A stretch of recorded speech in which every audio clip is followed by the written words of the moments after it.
Good morning, folks. We're going to talk a little bit about carnivore prepping.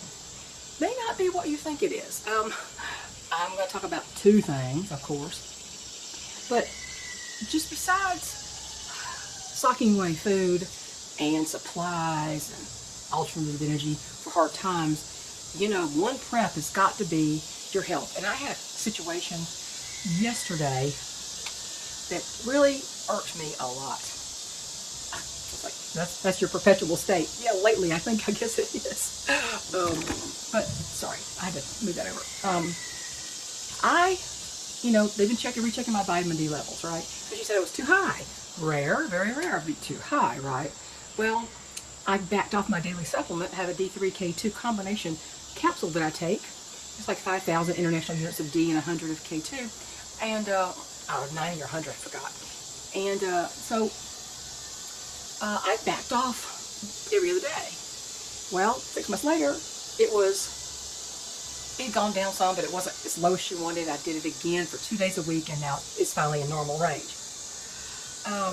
But when I went back, I'm chronically early. I'm always early because I never forgot what my fourth grade teacher said. She said, they tell you better late than never. She said, you better understand it's better never late. I'm like, yes, ma'am, and I'm never late. Well, I got there, and it was a little early. I thought, well, maybe they get me in a little earlier. Was about 45 minutes earlier than I needed to be. And, of course, I found out that they got me in pretty quick, and I'm thinking, yeah, it's going to be okay. No, it's not, because the doctor wasn't going to be in till my appointment time. Boy, they're cutting that a little close, in my opinion. But, in any case, I went in there, and when I was sitting there, and after lunch, she comes in and goes, well, the doctor's not going to be in here till 9:30. You can either wait for her, or you can see a practical nurse, right? A nurse practitioner, whatever. And I thought a minute. My husband was waiting in the car. He didn't come in this time. He usually comes inside and waits, but he was out in the car. I thought, I don't want to make him wait another 30 minutes in addition to all the other time it's going to take. So I said, I'll see the nurse. Well, I should have just waited. No offense to practical nurses, okay, but I only see a doctor. I rarely see a doctor. I've had to with this vitamin D thing every 6 months, but I don't go every 6 months. Normally it's once a year. I get my thyroid checked once a year, make sure my medication is on track, and that's the end of it, because I'm hardly ever sick. Well, the last 3 years or so, I've had some issues, some ear, nose, throat issues. Well, I've been having this terrible cough again, but it started in the spring. It's an allergy. I can tell it's an allergy. And it was, you cough, it's very dry, and you cough until all of a sudden it's like a bag goes over your head, and your nose is stopped up, and you're choking, and you're sneezing because you're coughing up in your throat, and you get that tickle, and you sneeze 2 or 3 times. And, and then I'll wake up in the middle of the night with my eyes just pouring water, streaming. And to me, that's just allergy. And so I went there to get the vitamin D levels, and they were fine. But this little nurse, and she was a tiny little thing, this little nurse was going to discuss my test results with me. And they tested everything all over again. All over again. And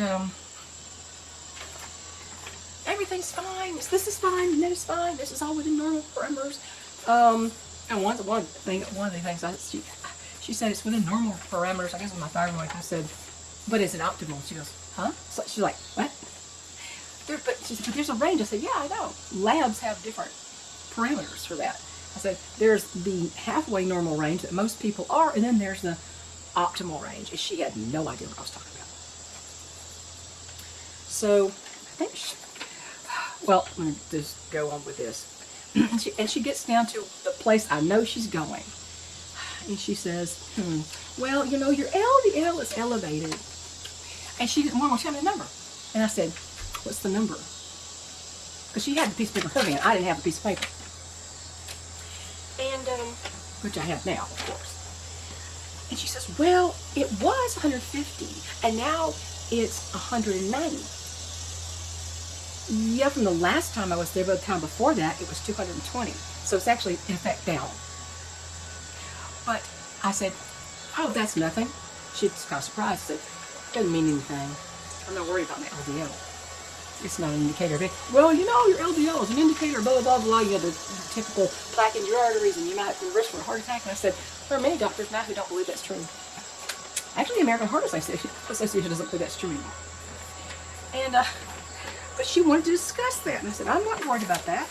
I'm not all worried about that. I'm going to tell you some of these numbers. And you know, I follow a lot of carnivore channels, and people display their medical lab results often and have a doctor there to analyze it. Well, I was particularly interested in Steak and Butter Gal's video she had with Dr. Philip Ovadia. Oh, Dr. Philip Ovadia, if you don't know already, is a heart surgeon, and he is also a carnivore, and he advocates for carnivore.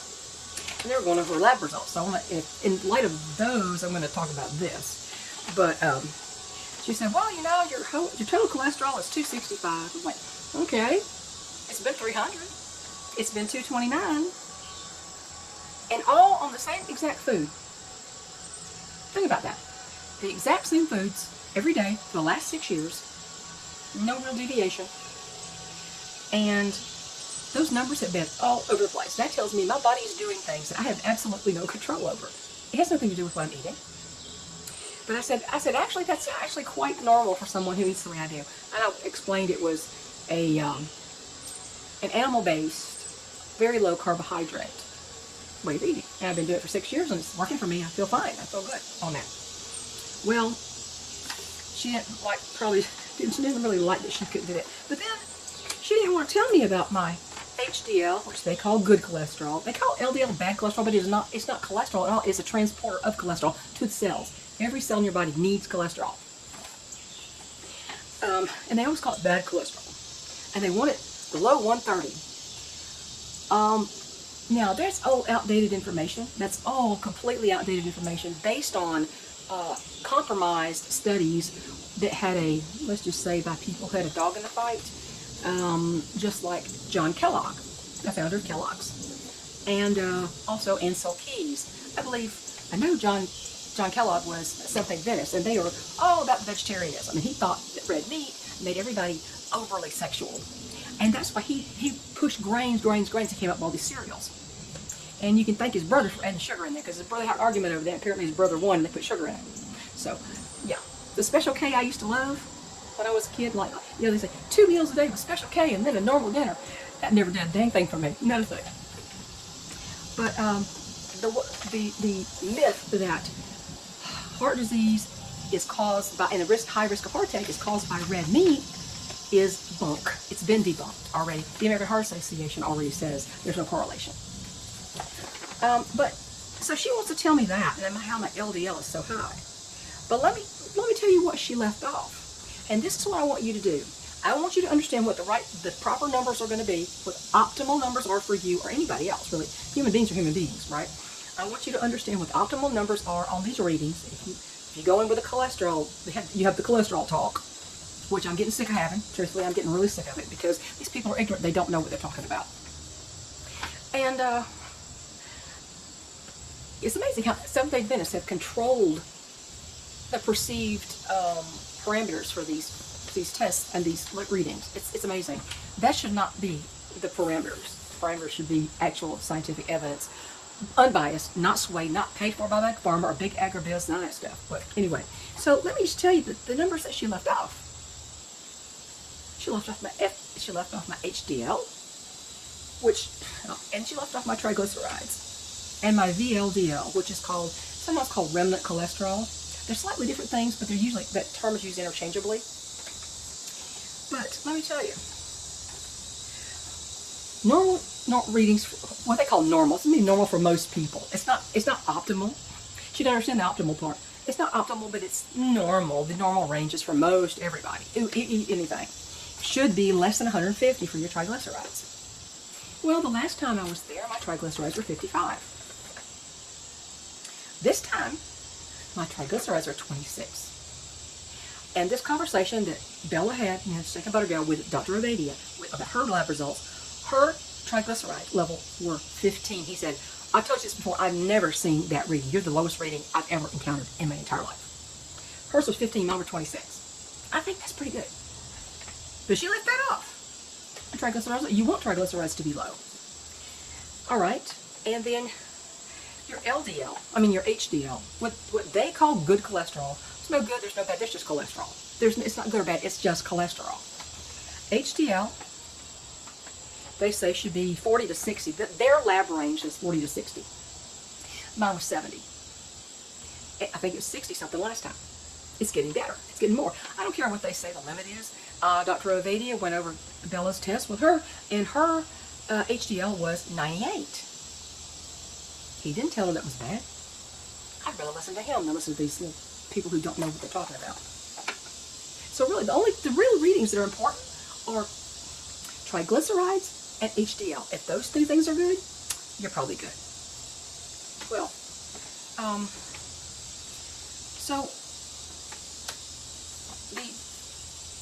if you divide your triglycerides by your HDL number, so that would be on my lab results 26 divided by 70. It should be less than 1.5. Mine is 0.37. Okay, and your cholesterol to HDL ratio, that means your total cholesterol minus your HDL,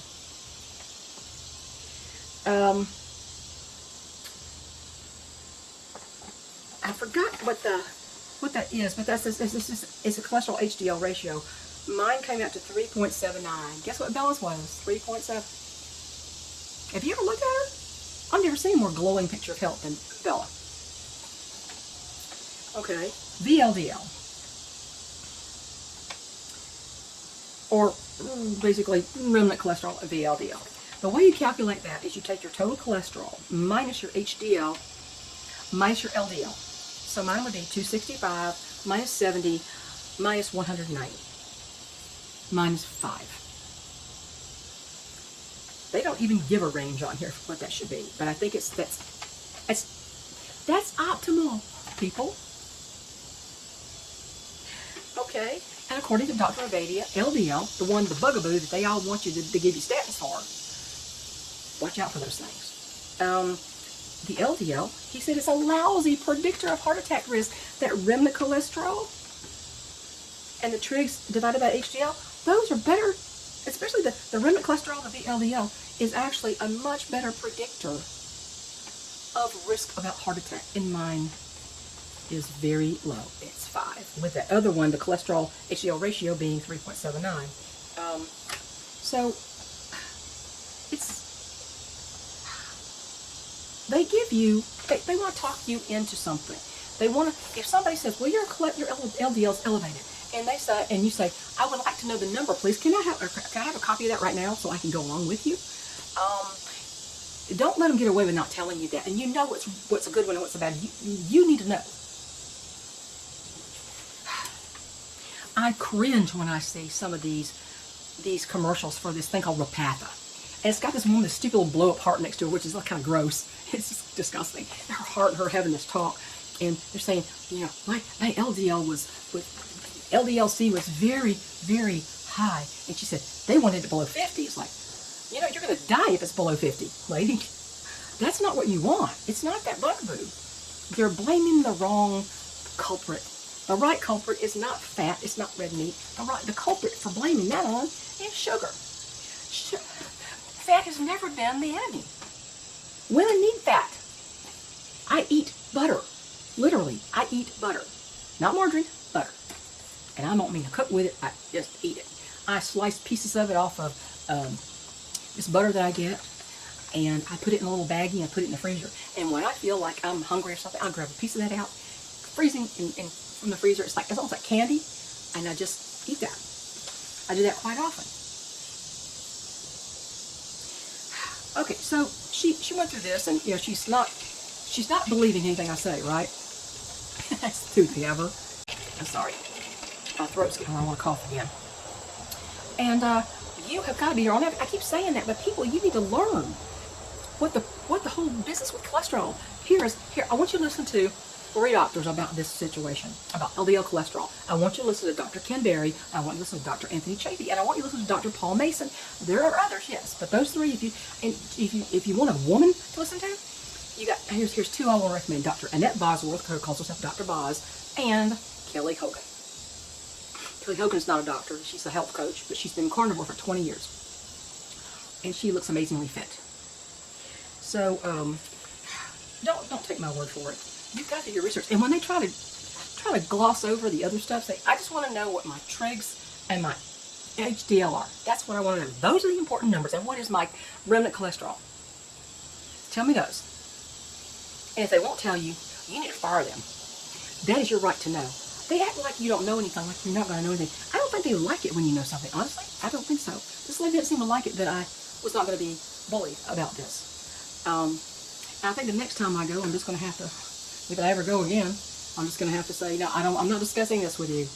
You don't know anything about the carnivore way of eating, and until you research that a little bit and quit going on this old, outdated information, which was bought and paid for by people with a dog in the fight, we're not going to have anything to talk about. I heard a lady this morning on No Carb Life with Dave Mack. He's an Australian living in Japan. And it's kind of weird, but he interviews people all the time. This lady talking about she had inoperable cancers. I'm not telling you the whole story, but after she went through this whole thing and lost a child, had another baby, and all this kind of stuff, she found out she had ovarian cancer and had eaten away some of her bladder. She went in and did surgery. There was 2 tumors, I think it was left. It was 2 tumors that were inoperable. She was on carnivore eating. Within 3 months, the tumors had shrunk 40%. The next 3 months, after 6 months, the tumors had shrunk another 40%. So they shrunk 80%. And the next time she went for scans, they were gone. No sign of them.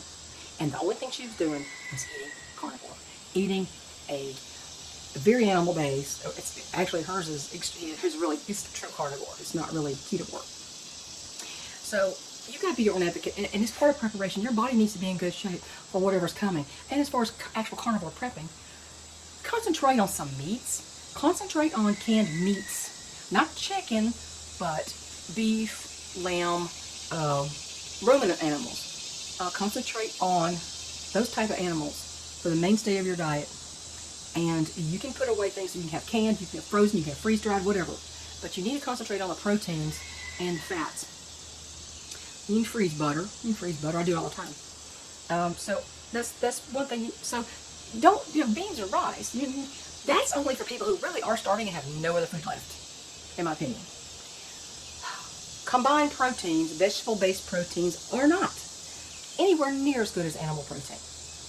Oh, they keep saying that's complete protein. Well, you know what? It never did me any good. It didn't do me any good at all. So when you prep, think about canned meats, canned fish, tuna, salmon. Those are great. I've got recipes for carnivore salmon patties. They're so good. And they use, instead of breadcrumbs, they use pork rinds, pork panko. So anyway, that's why I want to call that carnivore prepping. Prepping yourself, your body, for the hard times, not just your pantry.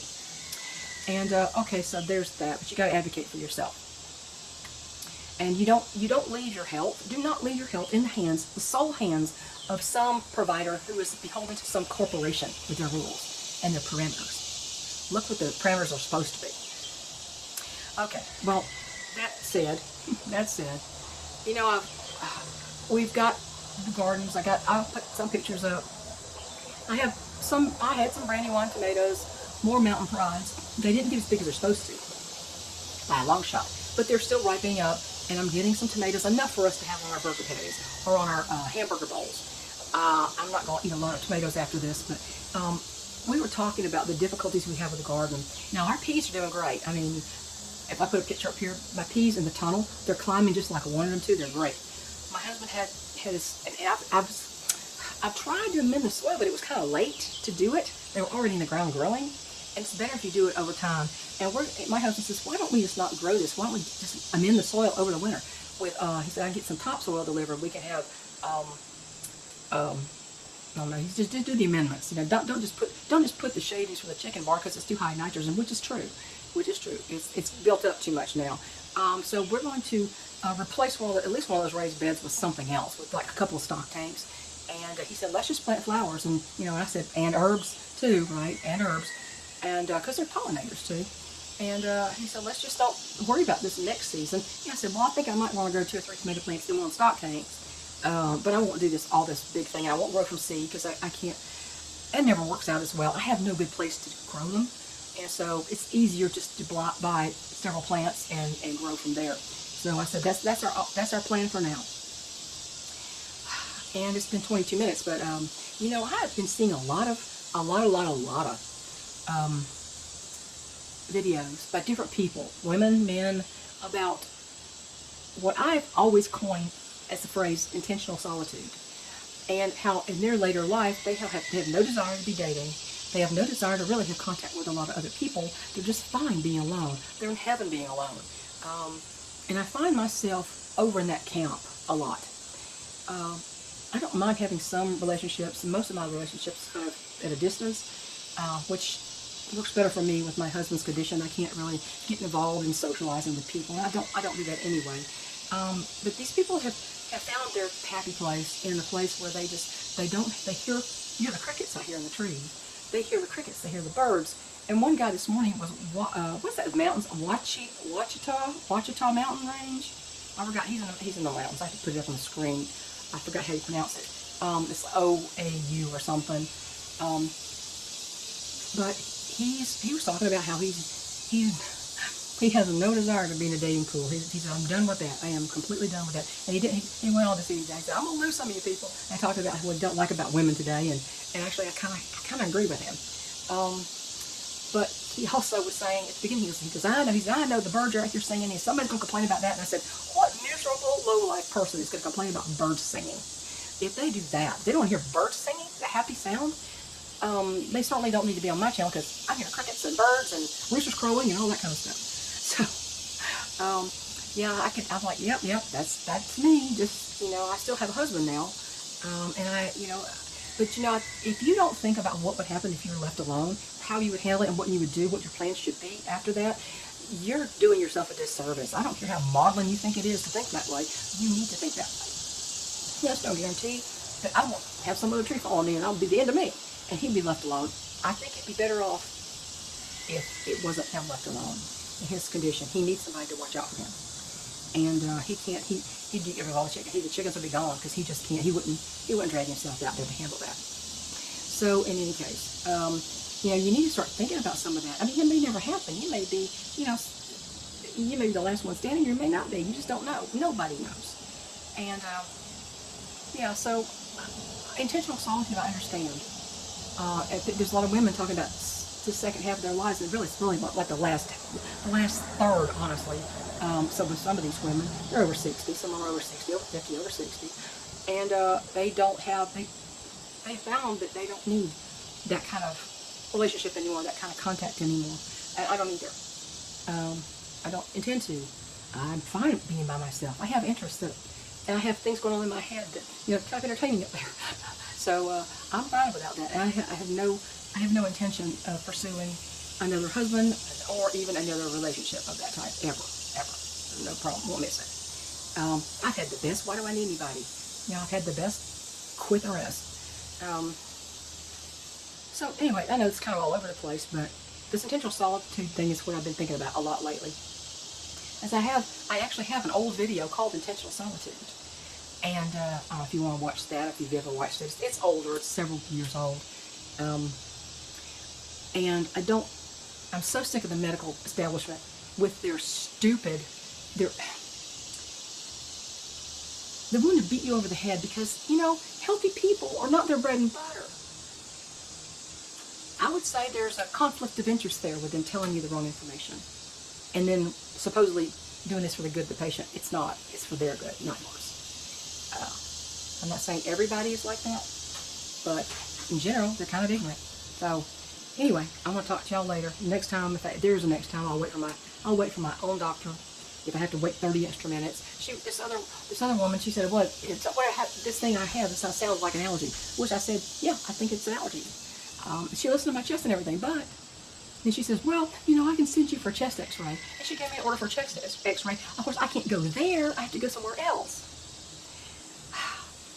And also, I said, you don't do allergy testing in the office anymore? Oh, no, we don't do that. I can send you to an allergist. It's like, does anybody ever do any doctoring anymore? Or do you just do referrals to other people? I mean, what good are you if you don't do doctoring, actual doctoring? Seriously, everything don't have to be specialty. Remember the old general practitioners?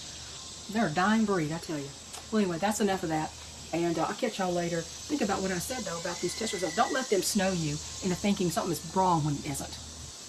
And not giving you your numbers that you need to make decisions about things. Anyway, see y'all later. That's the end. Bye.